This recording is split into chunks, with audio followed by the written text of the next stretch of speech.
Hello everyone, welcome to Asura Psych, and forgive me if you hear a little bit of thunder. It's storming outside and it's supposed to be storming all day, so I'm just going to keep recording through this and we'll see how it goes. But today I'm going to be talking about how I, as an individual, use and apply MBTI in my life. MBTI is one of those things that, you can learn about your personality type, but it's very easy for it to get stuck in the theoretical and the conceptual. And if you never learn to apply it or use it in some meaningful way, a lot of people will just kind of stop once they learn their personality type and what that kind of means. And they won't go on to actually kind of use and apply this information. So today I just want to talk a little bit about how I, as an individual, apply MBTI in my life. Let's get into it.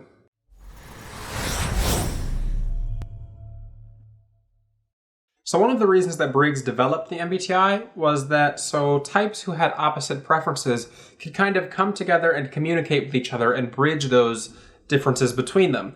Essentially, she wanted to be able to categorize people by their preferences and say, hey, look, just because you're different from somebody doesn't mean you have to disagree with them or you can't come to some sort of middle ground. And if you're consciously able to recognize that someone is different from you, then you're able to say, oh, I see how they're approaching this situation differently than me, and I see how maybe we can kind of meet in the middle on this.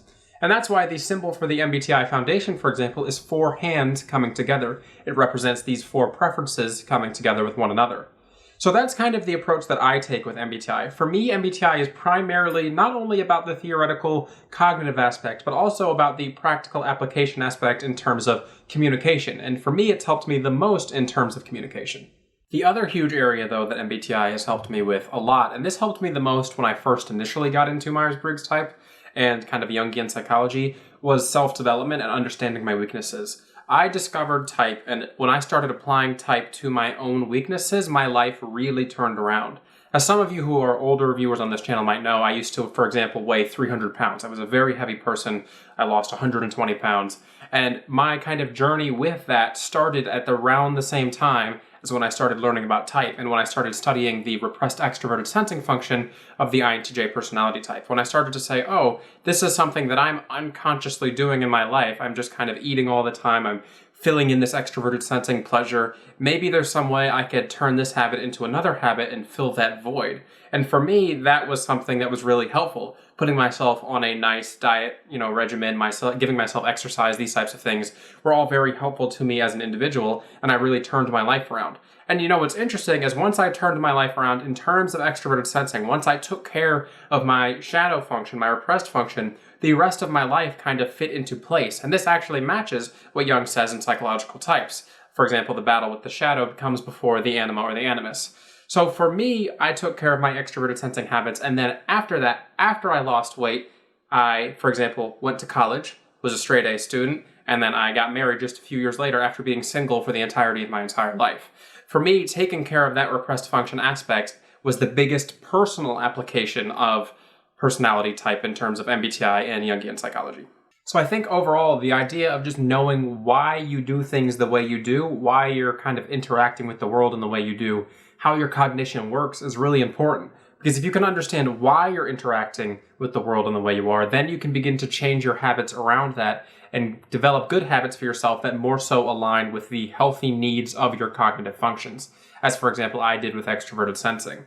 Now, to me, that's really important, and I think that that's kind of the first step of using type in a good way, is developing yourself. And this is why the logo or the motto for my channel, for example, on my banner is discover yourself, understand others. And I believe it goes in that order, that you should discover yourself with type and then begin to understand others. Once you understand who you are and why you think the way you do, then you can begin to say to yourself, hey, this person's like this and this is how we're different. Because it's just as easy to say that this person is this type and they act that way and therefore we can't get along because they act that way. But if you understand why you have the issues that you do, then you can also begin to understand why that someone else has the issues that they do and why you might be clashing in your communication. So I think understanding those communication differences is really important in terms of MBTI and type, and it really is applicable in life in 2 distinct fields. Business and personal life/romance. And this is why I actually offer coaching for those 2 distinct categories through my services. But it's these fields that I think that type can have the most impact on somebody's life, understanding somebody else's preferences compared to your own, and how your functions interact with these certain things. So for example, there's a reason in my opinion that the #1 customer for business coaching and MBTI and type is ENTJs and ESTJs, because these types have high extroverted thinking, low introverted feeling, and tend to not notice the feeling needs of the people that work under them. For example, because ENTJs and ESTJs often end up at the top of business hierarchies. They're very quick to rise to CEO or boss type positions, but they also struggle with natural communication with the people under them without coming off like a jerk, in all honesty. It can be very easy for extroverted thinking types to come off as a jerk to the people under them, and the people under them may not feel as if their needs are being noticed. So it's important for these types to understand why the people that they're working with are feeling the way that they are. And this is why ENTJs and ESTJs will come to business coaching, and MBTI coaches can say, hey, these are how you're missing the mark with these people. If you notice these things, if you acknowledge them, they're more likely to want to work for you, and they're going to be happier working for you. And these types of things are important in terms of communication in the business world. In terms of personal or romantic interests, I think MBTI is just as important in terms of kind of understanding your partner's needs, how they communicate, things of that nature. Now, of course, certain types are going to get along much more easily with other certain types. For example, people will often say that INTJs and ENFPs tend to get along well, and I would agree with this. But it's just as common for types who aren't naturally likely to end up together and have fulfilling relationships.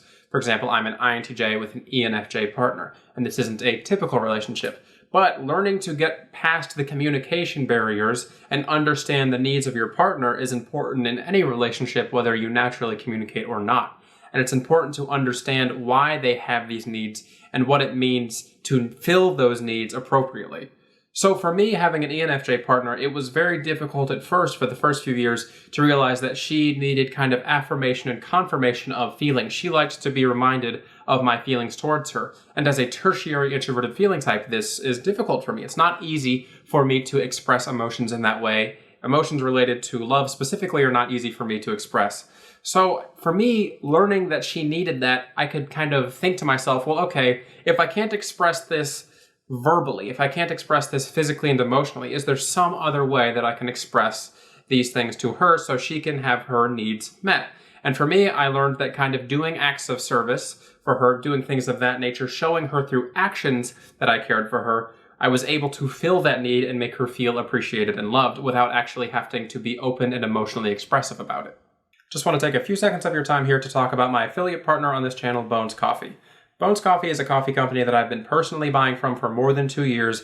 They have really good coffee. They have interesting flavors like strawberry cheesecake, blueberry. They have more normal flavors. They have high caffeine options, low caffeine options. They offer K-Cups. So if you're interested in buying good coffee and also supporting this channel at the same time, consider checking out Bones Coffee through the link in the description box below.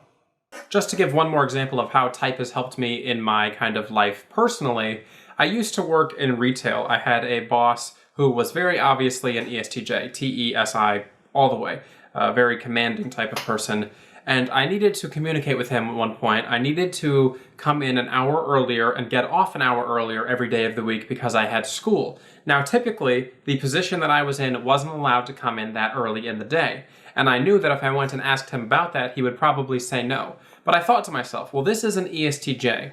What is the language of the ESTJ? What language does the ESTJ speak, and what language do they receive in through their functions, and what way can I communicate with them that's going to maybe make this easier? Is there something that I can propose to him through his lens of functions that will make him more willing to agree with my request? And I thought to myself, well, maybe if I agree to come in an hour earlier and do a different position for the first hour of my job, if I do something else for that first hour and then start on my normal job, maybe he'll let me come in earlier. So I went to him with that idea. I said, hey, if you let me come in an hour earlier, I'll do this job that is here at that time of the day for the first hour, and then as soon as that next hour hits, I'll go do my thing. And he said, you know what? That's completely agreeable. He shook my hand and I left his office. It was that easy. If you can understand the needs and desires of the person you're communicating with, if you can speak their language, communication becomes 10 times easier.